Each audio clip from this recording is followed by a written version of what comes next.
If you enjoy this, I'd like you to please go to the Philosophy versus Improv page on Apple Podcasts, the iTunes Store, wherever you listen to this, and leave a nice rating and review. If you don't know how to do this, there's even a nice little widget in the upper right of philosophyimprov.com to walk you through it. Thanks. This is Philosophy versus Improv, where two sages try to teach each other a thing or two, and maybe you, the audience, get something out of it as well. My name is Bill Arnett, an improv professor, curious about philosophy. I'm Mark Lintemeyer, a philosophy kook who's cuckoo to learn improv. And we have a special guest today. Please introduce yourself. I'm Linda Orr, and I am nuts about improv. All right. And have you ever taken a philosophy class? Do you have any? Oh, I've taken Philosophy 101, and I got a C in the class. Perfect. That is exactly what we're looking for. Was it a lazy C or was it a work hard C? It was a little of both, I have to admit. Why the hell did I do this to myself, C? No, it was more, college is hard. What? Gotcha. Okay. Yeah. All right. It's also okay to retroactively change that, like that if you were working hard and then it doesn't work out, you can say, it sucks, so it wasn't you trying anyway, fuck that. Now, believe it or not, both of us have you will believe this part. Both Mark and I have a little lesson to get the other person to latch onto. However, this little discussion about college, Linda, has already given a hint towards my lesson. I just want to throw that out there into the ether. I think we've established a way to not have my philosophy lesson get completely submerged in a way that it often does in a regular episode when I have to just bring it up on the sly, is that when we have an improv guest, I get to throw out just a word, just a thing to kind of get us going, and then Bill can start a scene. And so, yes, are you clear of your role in this, Linda? I think I'm being an improviser in it. We're doing the whole thing. We're chatting. We're doing scenes. At the end, we will ask you to judge. You will be the judge of which of the two lessons produced the most profound effect in you, in the world, in each other. It is not who's better, Bill or me. Maybe you could be the winner. Who knows? It'll be up to you. There is no sense of even way to be corrupt. We have allowed carte blanche.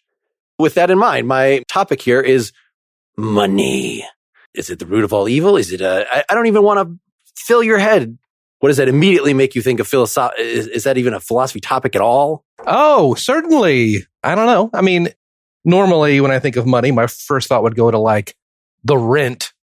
But being on a half philosophy podcast, my money is like, it's just like how you can turn your effort into a token to be used later. You can kind of tokenize your efforts. Linda, does that match up with, what do you have to add to that?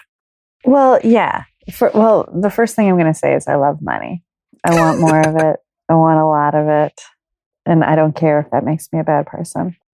But I also went to monetizing my art and how that will make me feel more valuable. Paper applause, I believe, is how Bill Bruford, famed progressive rock drummer, described it. As a way of saying, it's okay. You can be as artsy as you want to be. Money's fine. Money's great. You can, again, after the fact, say, I didn't need that money anyway. That money's just bullshit. Money is just a fiction. And that's also a fine way to excuse the lack of it in your life, if you're an artist. The big issue is going to be how we value this labor that we are turning into money. And some people's labor seems to be more valuable. It's like Animal Crossing. Do you pick the pears or do you, go fish? And it's the same amount of time. And saying you're just mashing buttons on the Animal Crossing, on the Nintendo Switch. But some things we want to say are more fruitful. And we feel like, well, that's better or smarter. Yet I'm sure we all agree that there are people who are paid insane amounts of money for little to no labor. And I think that aggravates people. Not to mention, there's only, as an artist as well, Linda, I will say, there is a finite amount of money going towards creators. And it is annoying to see creator X, who is at least as talented as you are, perhaps less, have access to that money spigot, while you may not have access to that money spigot. despite you being just as capable, perhaps even more capable. And I think perhaps working harder too. Exactly. Yes. And that is a tremendous frustration for those of us in the artistic community. Does this inspire you to start us on a scene or an exercise, or if you want to have Linda start us? The improv thing is in your corner. We can go ahead and start a scene here inspired by some of those things. I'm going to say, though, that I'm not going to explain my lesson right now. I'm just going to try to make it happen. And we can talk about it later. Okay. Linda, do you want to start, or would you rather me start? How are you feeling? I'm feeling pretty good. And just for everyone who's at home who can't see this, because this is a podcast, you appear to be in a log cabin. I am in a log cabin. In a log cabin. Completely prone, several layers of covers over her head. Just we could just see your little tiny face peeking out. Propped up, bed head, kicking. Well, I'm jealous. I'm not going to lie. Thank you. You know, this is the bed that Saturdays with Linda happened in. That's historic, I assume. Yeah, it's a historic bed for a historic show that I made $0 on. Well, you can't beat our 2 Patreon supporters right now, so I'll save the vitriol about that till the end of the show. Let's get into this. I want to thank those 2 supporters. You want to start the scene, Linda, or do you want me to? How are you feeling? I want you to start the scene, Bill. Okay. Well, I want all of you to suggest ways that we can save money. Okay. You know, it's like, everyone hates the boss. I get it. All right. Everyone hates the boss. But when the boss is like, okay, you make the decisions. You know, and that's what I feel like is happening right now. Well, you've only given us like 10 minutes of being the boss, you know? Like if you want us to have better ideas, give us the 10 years that you've had. Take more time. That's fine. If you guys want to take more time and just think about this, if our department doesn't shave 10% off our budget, it's coming out of salaries or bonuses. It's coming from y'all. All right. Why from us? Why not from you? I mean, you're probably raking it in. Technically, as a manager, I am I'm not a member of this department. I am overseer of this department. And look, it's bad for me in different ways. But if I were to take, the 10% this department needs out of my salary, I'd owe this company money. Okay. So that, I can't believe you just said that. How about providing worse service? That would save quite a bit of money. That's not going to fly. I can't tell my boss that we've decided to provide worse service. Mm-hmm. Okay. But honestly, we are in the airline industry. So, we're... Mm-hmm. Mm-hmm. It's low bar. You can't get a lot worse, I realize, but... Right. Okay. People who are flying around the world are used to bad customer service. So how about this little travel insurance endeavor that we have right here? Just becomes worse customer service. Here's what I want you guys to do. All right. I want you to make a moment. Richie, Charlene, think about when you first started. All right. Let's walk us through how this company, I bet you've seen some inefficiencies. I bet you've seen some things. Oh, for sure. 100%. Okay. All right. Okay. Perfect. Like, I remember when I started working with this company, I was dating Jimmy. Okay. Well, he's gone. He's fired. You know that. I know, but okay. I'm thinking back to those days. All right. So you're dating Jimmy. Okay. You're dating Jimmy.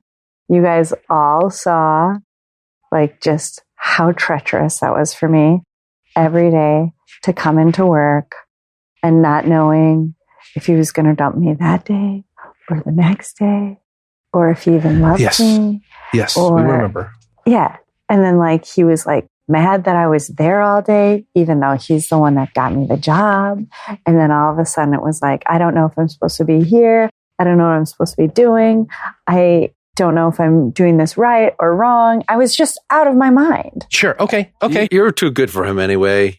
I would have thought when you found out he was a gigolo that you would have just stopped it right there. But the fact that you were fine with that, seemingly, I mean, that's why he got fired ultimately, because he was doing that on the planes. And that is a way that we could add some revenue if we made that official. But it seemed like that was against. There will be no escort services on the planes. But that's what he told me, right? He told me, I have to do this for the company. Don't mention it out loud because the company will deny. But they know I'm doing it and it's part of my job and it's my expectation. I was so stupid. Did you even get a cut of that? Did he even give you some of his ill-gotten profits? No, all he gave me was syphilis. Oh, okay, time out, everybody. Does any of that have anything to do with an efficiency that this company can manage and we can do a better job? You said think back to when you first started.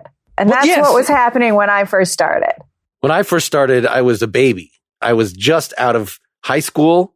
I just didn't know anything. And I entered in here and my eyes were wide and I was like, I'm going to be a pilot. I'm going to be serving the world. And I just sit in a cubicle and I don't actually do any of that. And so I feel like I'm already saving the company money because you hardly pay me anything and I'm not fulfilling my dreams. Let me give this is what I'm looking for, you guys. This is what I'm looking for. When I started this company after college, I was a management intern, all right? And I worked at Midway Airport, all right?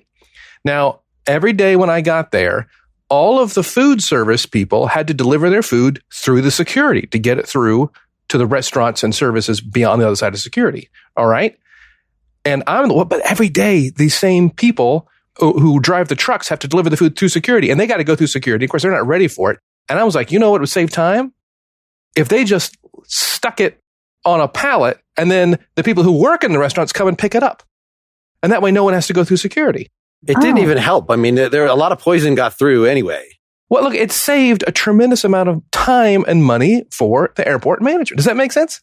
So that's what I'm talking about. Is there any? I bet, Richie, come on now. I bet you have seen something in your time here that you're like, why we do it like that? Okay, so we're paying the government to put a marshal on the plane when really, and we're paying security people to take guns out of the hands of good American passengers. Put those together. Good people with guns, pre-approved. I guess, I mean, you could kind of just like look at them. You could kind of tell. Make it okay for some passengers to have guns. Make it mandatory that at least a certain percentage of passengers have guns. And thereby, we don't need to pay for the marshal. Some kind of air marshal posse. That's what you're saying. We raise a posse of civilian air marshals. Is that what you're saying? I mean, yeah, especially if they can just do justice on the spot. Okay, well, I'm talking about something specific to your life that you experienced from when you started working here. Something that you saw that you think would change things. Not hired Jimmy back. Right, definitely. That's what we got from Charlene. Check. Done that. I mean, do we need the chocolate fountain in the break room? I know you requested that, but it seemed like a little much. Actually, I kind of like the chocolate fountain. I mean, I love the chocolate fountain. I'm just saying, if you want to save a little money. It was going in the trash from the holiday party 5 years ago. Okay? It was going in the trash anyway. Exactly. It's basically free. Okay? There's a difference. It seems like it's the same chocolate circulating through that thing for like 3 days in a row before somebody gets around to cleaning it out. So that's fine. I don't know. I stopped using it a while ago myself, but more for the rest of us. I like it in theory. How could you stop using it? It's so good. All you need to do for a mocha is get in the Keurig and then like 3 seconds, like just put your little cup under the stream of chocolate, and it's not even a little stream. It's a big stream. Yeah. It's so much fun. And then chocolate gets on the side of the cup. You get to lick that off. It's amazing. Don't get rid of the chocolate fountain. Don't do it. All right. As long as like we can, in fact, I think we need to add to the budget just to replenish, just more replenishing. Just it gets pretty nasty. I was thinking, could we go paperless? Could we cut down on using paper? Post-it notes. A paperless chocolate fountain? Can we use fewer pens? Things we can do to save money? Sans chocolate fountain. Well, what if we worked half the day? That's a good idea. We're not going to go to the bathroom as often. And you only pay us 75% of our normal salary for half the hours. No, we get our full salary. Oh, okay. Like if I was going to just get half my salary, I'd just take the 10% cut, instead of that. My first job was with a company that was a medical marijuana company, and they were all big on making sure everybody got a living wage and everybody worked a 4-day work week. But here's the thing I'm going to tell you right now. My phone, on that Friday I had off for my 4-day work week, my phone never quit ringing. Hey, Phil, we're trying to find, because there would be people at the office, because even though I'm only working 4 days, the office is open 5 days. Hey, Phil, where are the staples to replace the stapler? Hey, Phil, do you know the password to log into the vendor services? Okay. Hey, so, all right, this whole like work part-time, that doesn't mean your phone is off. Because my phone was sure. Yeah? What do people need a stapler for? I don't effect. Well, just because you're working in a medical marijuana office, there's still a lot of paperwork. Okay. There is? It's a ton of paperwork. Well, on the tops of the bags, right? The dime bags or whatever. No, there's just, because it's just like selling anything. All right. You need to have you got to get your orders, right? Accounts payable, accounts receivable. There's all that stuff. And that was it. Hey, Phil, where is the rest of the key for the vending machine? Because the guy is here that fills it. And he, just like. You had a vending machine? Why don't we have a vending machine here? I mean, that could be, I guess, a moneymaker if you want to just put a couple sucker items, especially if you were going to put some of that medical marijuana in that. I mean, that might. I'd love to go to a vending machine and get like some Hostess cupcakes and a joint. I would love that. Okay, those are all things that cost more money. Well, if you put it by Arnie's desk, I mean, we're going to make half of his salary back, right? So it's just a matter of. What's your beef with Arnie, Richie? What's your beef with Arnie? He's high all the time. How about fire Arnie? How about that's a way to save money? He's the one, he puts his whole head in the chocolate fountain. I mean, that's mainly the reason that I stopped using it because I could see there's backwash. There's like what in his hair. It's a pretty normal thing. You don't notice that. Like, I guess his hair is kind of brown anyway. What? And what? Is there a picture of this? Can we like? Huh? I mean, it's on his Facebook page. I guess I assumed you knew about it. What? Just check it. I have been putting that chocolate in my coffee every morning, and I've been licking the sides of my coffee cup. More importantly, if this is true, I'll look it up. We can can him, no problem.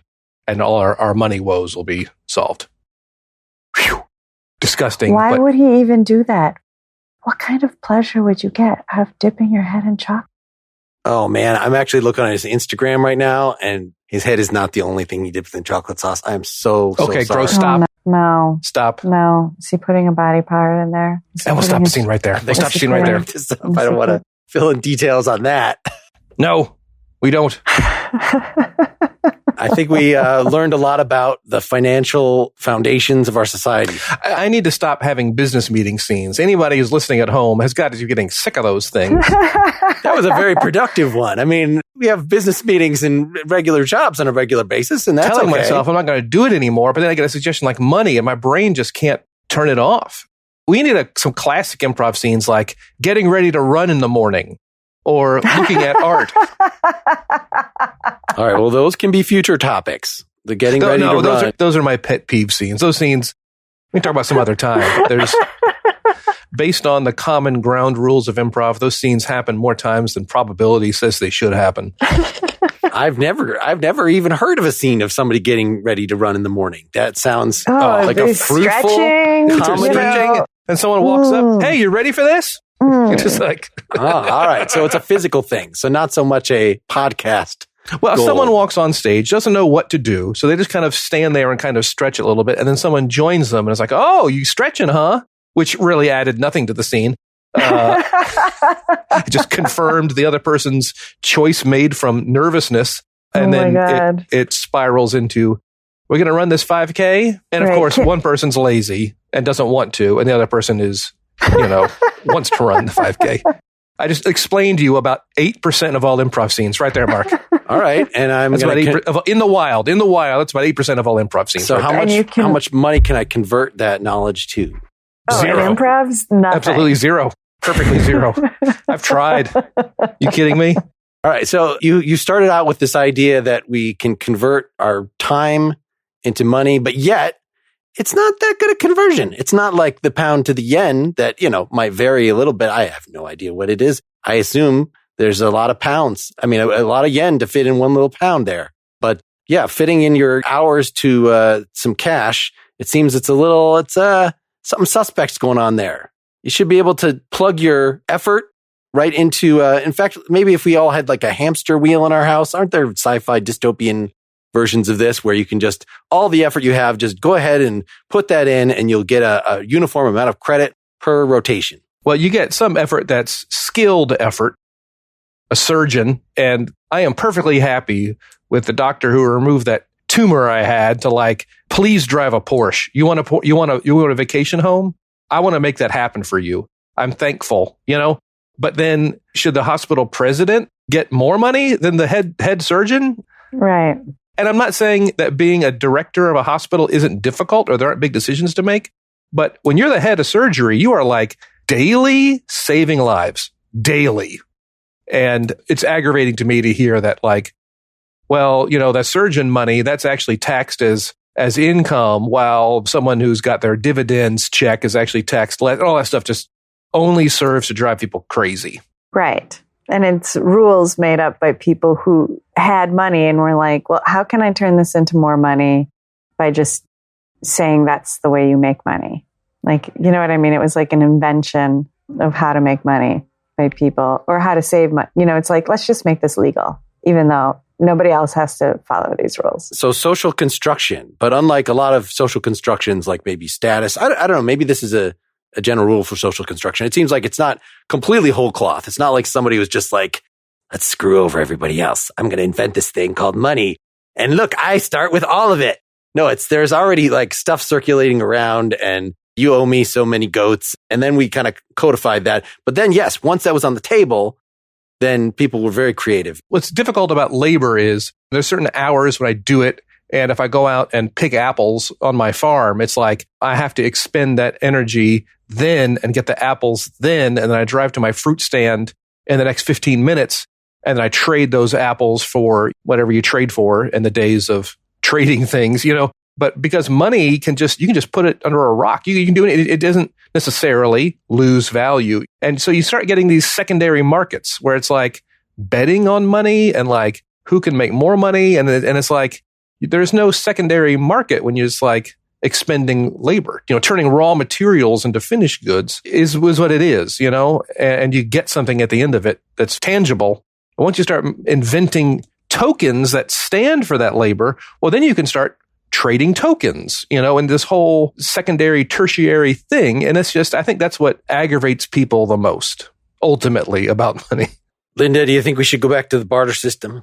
No. Okay, first of all, I don't know what you mean by the barter system, but if you mean going back to like just negotiating everything, yes, I definitely think we should go back to that. Like I'll give you a dozen eggs for a 6-pack of beer. Okay. Yeah, I want everything to be negotiable. That's what I want. Okay. Every transaction is a Turkish market. Yeah. Yes. I want to go into the store and like have that $4 pack of gum and be like, okay, I will give you $1 for this. And if they say yes, great, here's your $1. And then you trade it for someone's pack of cigarettes, and then you trade that for somebody's old shoes, and and then you got a house. Yeah.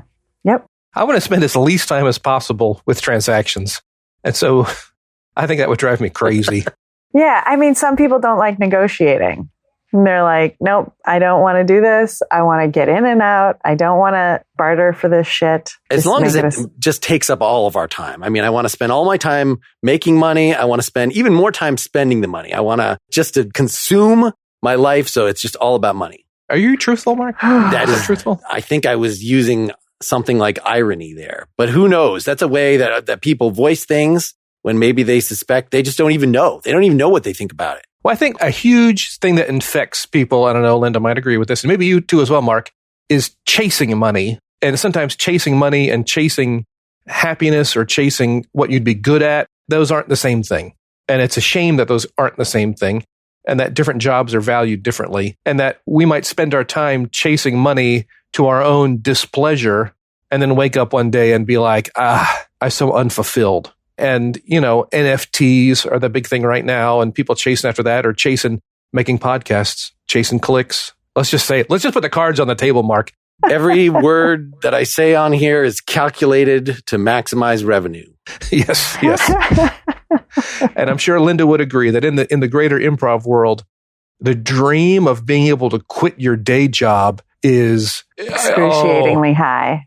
That is the top of the mountain. Mm-hmm. And so cobbling together any existence you can of temping and teaching or coaching, but it asks some people or some people who are less scrupulous might come in and ask for more money than they're really worth, or butter up their resume, or get really used car salesman-y to try to make all that happen. You got to put the scrupulosity right on the resume. You got to just get as much scruples. I like to work for scruples. I think that would be maybe we should do another scene before we certainly can. We run out of air. Yes.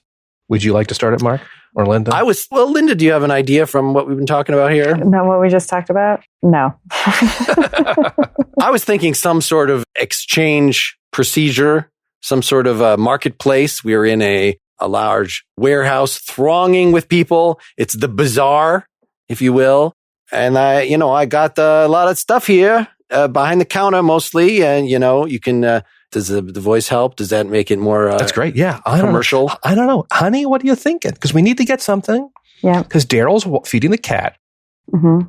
And the kids are going to want something, and we should get something for Pops and Gram for watching the kids. Absolutely. Do they get one gift or two gifts or? Oh, I think everybody just gets one. Like the kids share a gift and Pops and Gram share a gift? No. Individually. Each individual gets a gift. Have you thought about a bag of something?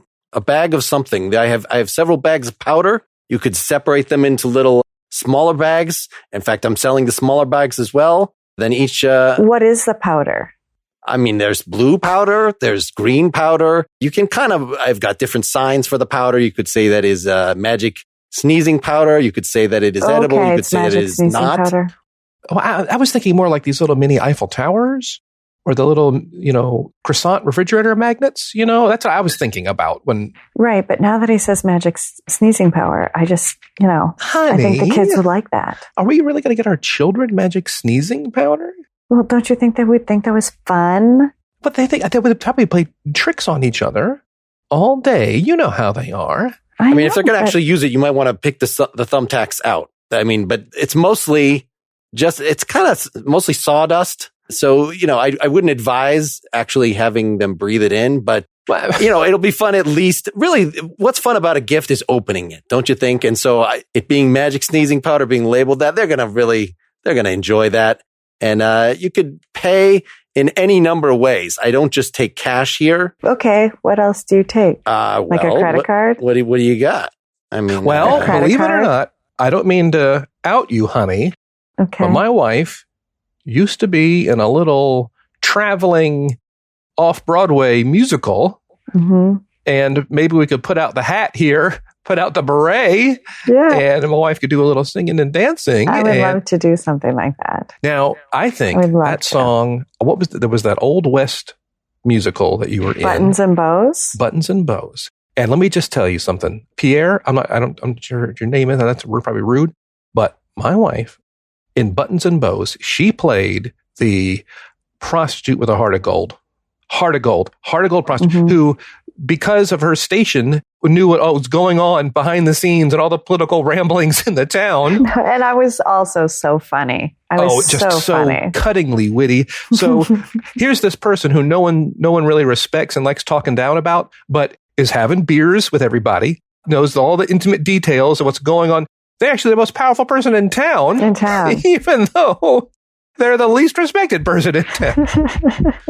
All right. So a song that'll work plus $30. Okay, great. Have you seen the show? Have you seen Buttons and Bows? Buttons and Bows. I think I might have seen Buttons at some point. I'm not familiar with the. Okay, it's great. Oh, I've never seen Buttons. The year I've never even heard of it. Is 1890. 1890. Mm-hmm. Dodge City, Kansas. Mm-hmm. Mm-hmm. And I'm Estella. Here, hold on. I'm going to just snort some thumbtacks here. I think I need some help. Somebody's going to sneeze. Okay. Now, I'm sure you've seen in the movies those Old West kind of bordello bars where there's that out of tune piano. Mm-hmm. My hair is up like this. Mm-hmm. And then there's a long braid that comes down on the front of down the side of my shoulder, down the front of my bosom. And I'm wearing a red dress because, that's the color of prostitution. Yeah. And my wife's a beautiful woman, but this role did require a prosthetic bosom enhancing. I don't know how that worked. You called them latex. Chicken cutlets. So, okay. Yes. Mm-hmm. All right. but it wowed. I'm feeling like we're drifting. I know. I was like, I feel like I'm Dolly Pardon right now. Yeah, she would say that. I said that all the time. Well, that was one of the things that I said in my warm up too, because I would come out before the show started and I would be like hanging out with like the audience and stuff just to make sure they were ready to laugh. So I'd always say, I had like a tagline. It's like, people think I'm Dolly Pardon. And it always got a big laugh. I could say that after almost any line I wanted to, right? Like it wouldn't matter. If like the producers asked me to do something or the director did for that certain night, I'd be like, and then they want me to take them out to dinner after. People think I'm Dolly Pardon. Okay. All right. I will pay you $30 to stop this. Here's your sneezing powder. I'm throwing in extra sneezing powder and extra thumbtacks on the side. That's so great. They're pre-sorted. That's so generous. Viva la France. $30 in let me just say. rubles in scruples. Please take this and make this stop, please. Okay. Oh, but I will make it stop. But I just want to explain to you one thing. That's why the show was called Buttons and Bows, because there's like a button after every line. It was so much fun. And it killed. It did. And like Springfield, Illinois, Springfield, Missouri, Springfield, Massachusetts. If you name a Springfield, it killed there. It killed. And the bows is because everything was like wrapped up nicely, like it's in a bow. Have you noticed that the line of people behind you have all left? Mm-hmm. They're all gone. Oh, the whole place is emptied out. Oh, you got time now then.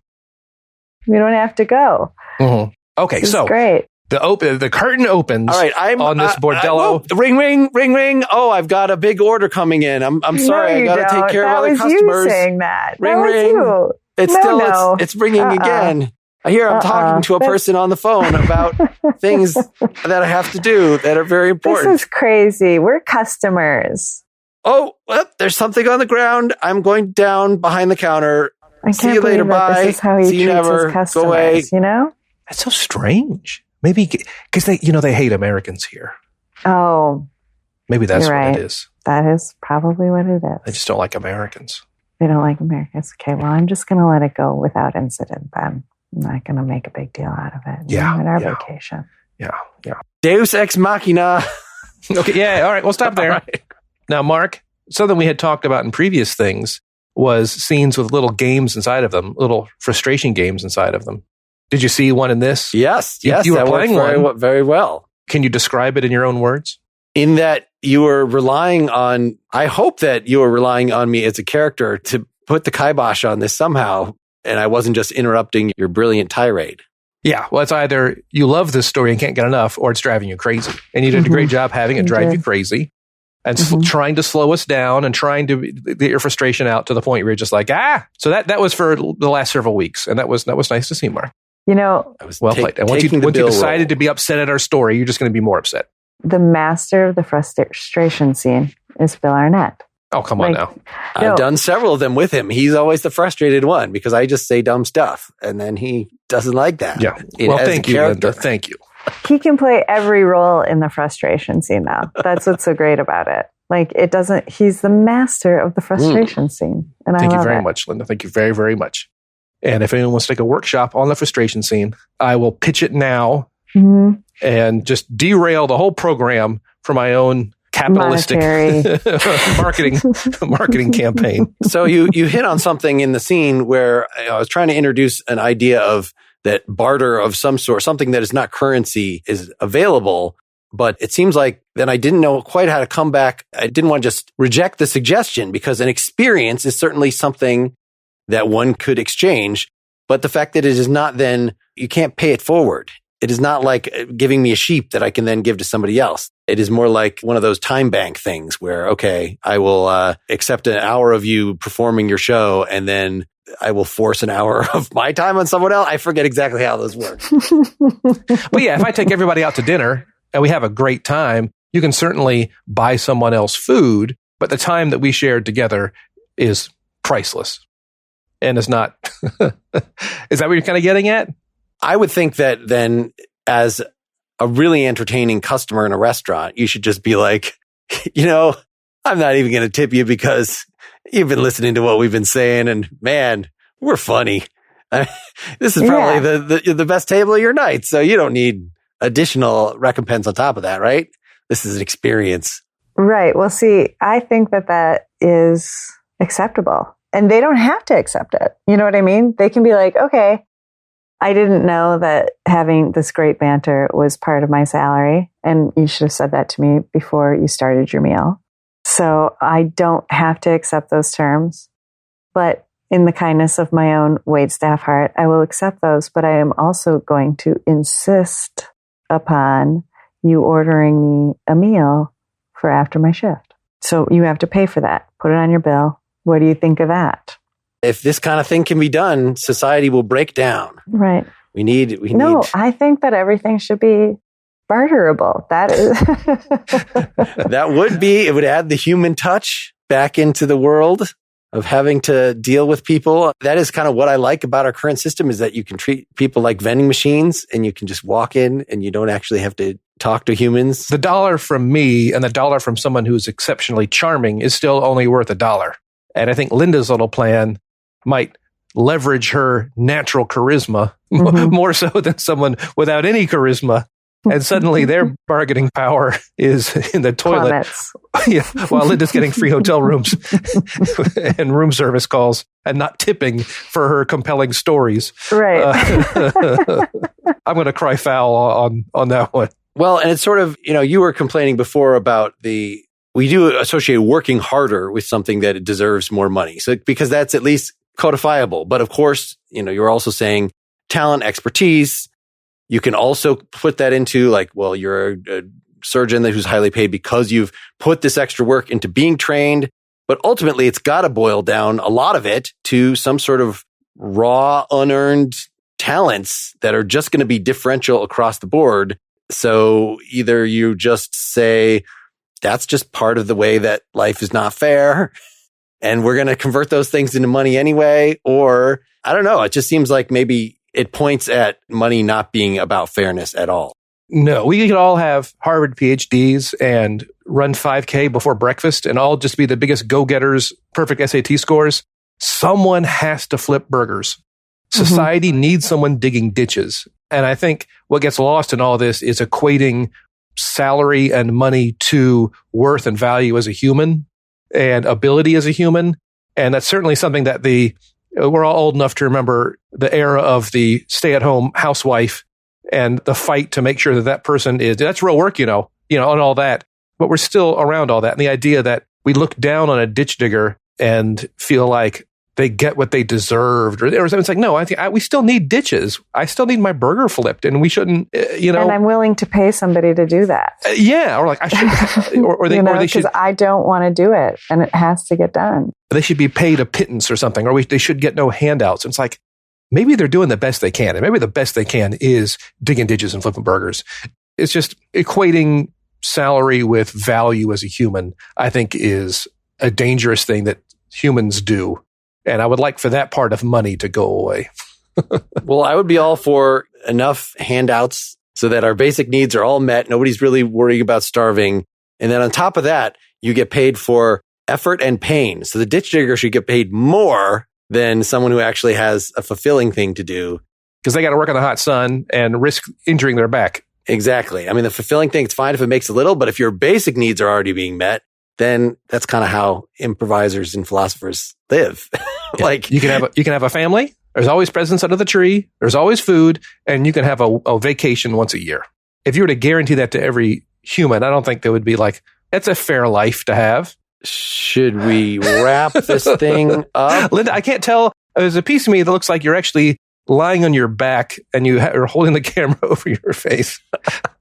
It is disorienting. The wall and the ceiling look the same. And this is the ceiling. Oh, that's not the ceiling. Okay. And it's also slanted. Okay. So because it's like this. My bedroom the ceiling is a triangle. Okay. Right. You're in the attic or loft space up there. I am in the loft space. And this was my bedroom when I was growing up.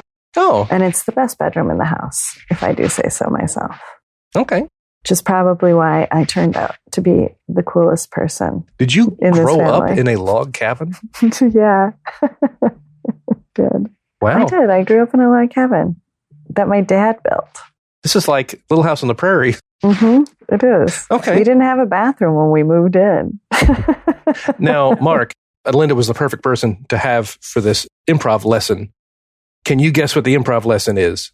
This little moment that we just had with Linda and at the beginning of the show and then in both the scenes. Humoring the other person and asking them questions to get them to say more? Is it that basic? Telling stories. But again, a story isn't, I have a theory unless it's got examples to back it up. In that first scene we did, when I was like, okay, when you guys first started working here, I'm sure you saw something. That was my effort to get you to tell a distinct story from your past and not just a generalized story. But I thought Linda did a fair job. Now I'm trying to get the win right. I butter up the judge, talking about having dated that Jimmy guy. But it's this idea that like all of those little details and making it a story and not a conjecture. I don't know what to call it, but like it was on last Thursday, when a story that starts like a narrative kind of a thing, that there's so much information in those and the level of detail is always fantastic and interesting and gives us other places to go. Yeah, it was wonderful that we had Linda on here to actually respond appropriately to that.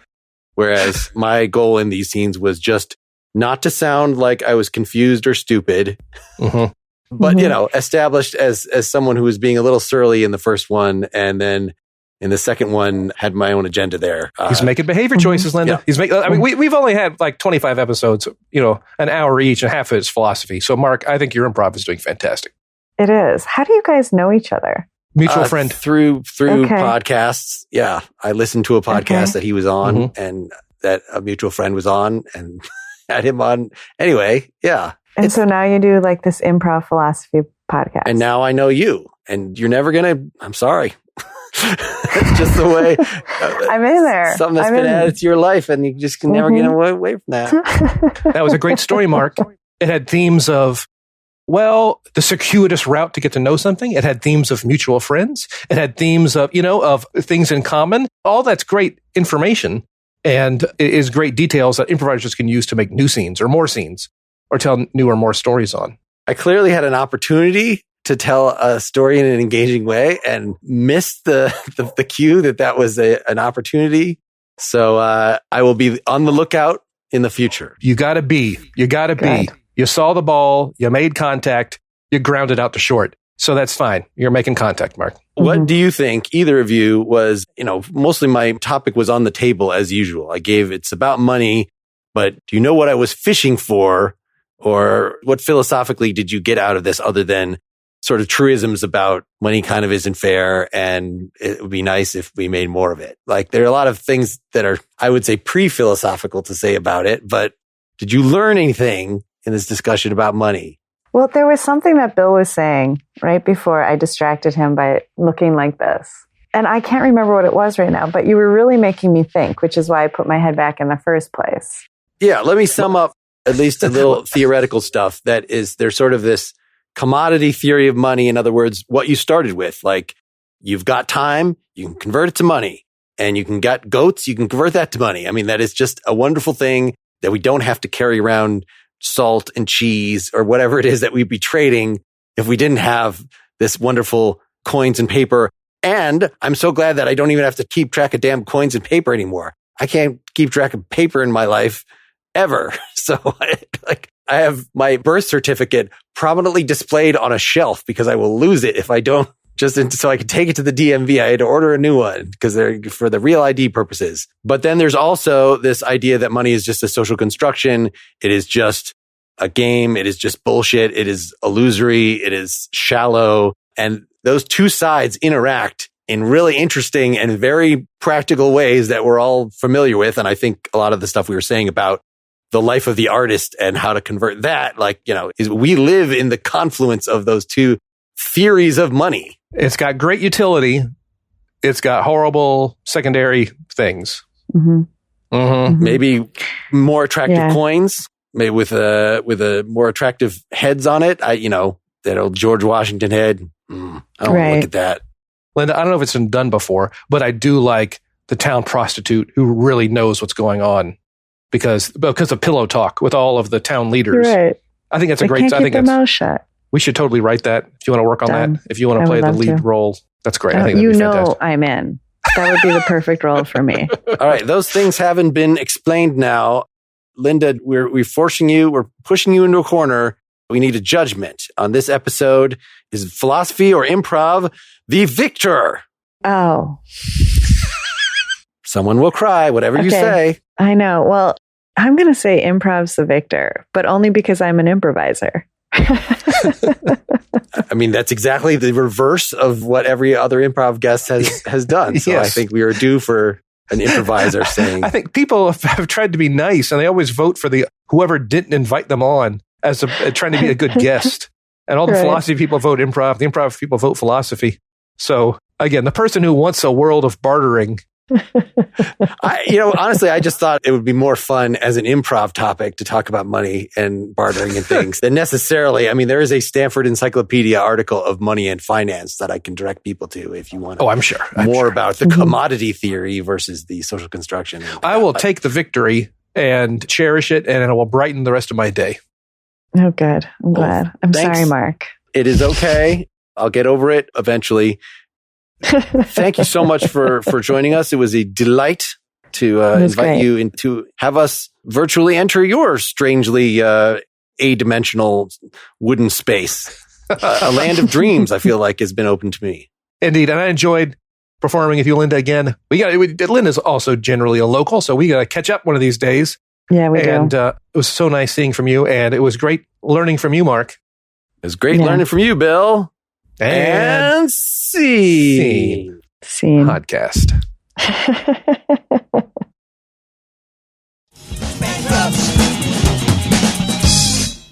Hey, thanks everybody for listening. You can get more information about this podcast at philosophyimprov.com. I want to thank our 4 patrons that we have at this point. There are some other supporters through Apple, but Apple doesn't share their names with me, so I can't thank them. Thanks to Michael, Helen, Ramon, and Ethan. Don't you want your name to be read on the air? Well, you should go to philosophyimprov.com/support, and you will get, normally there's an after show. We didn't happen to record one this time. I had to go pick up my daughter who was stranded at the dentist. It's not a story worth going into, but be assured that hilarity did ensue. Thanks again to Linda and to our previous guests. If you are a degreed philosopher or a philosophy podcaster maybe, or a person active in the world of improv and would like to be a guest, feel free to reach out to us. There is a contact form at philosophyimprov.com. And I also want to remind you that I would love to use art by the children of my listeners. If you look at that website, you will see that for each and every episode, there is something usually just snatched off the web to provide a visual accompaniment to what you're hearing here. So if you have a child that has art that you want to submit, or maybe a box of your own art from when you're a child that you want to scan in, feel free to reach out to me. And at last, you'll receive the recognition that you so richly deserve. Thanks so much. So long. I should sell my soul. Bankrupt. Bankrupt.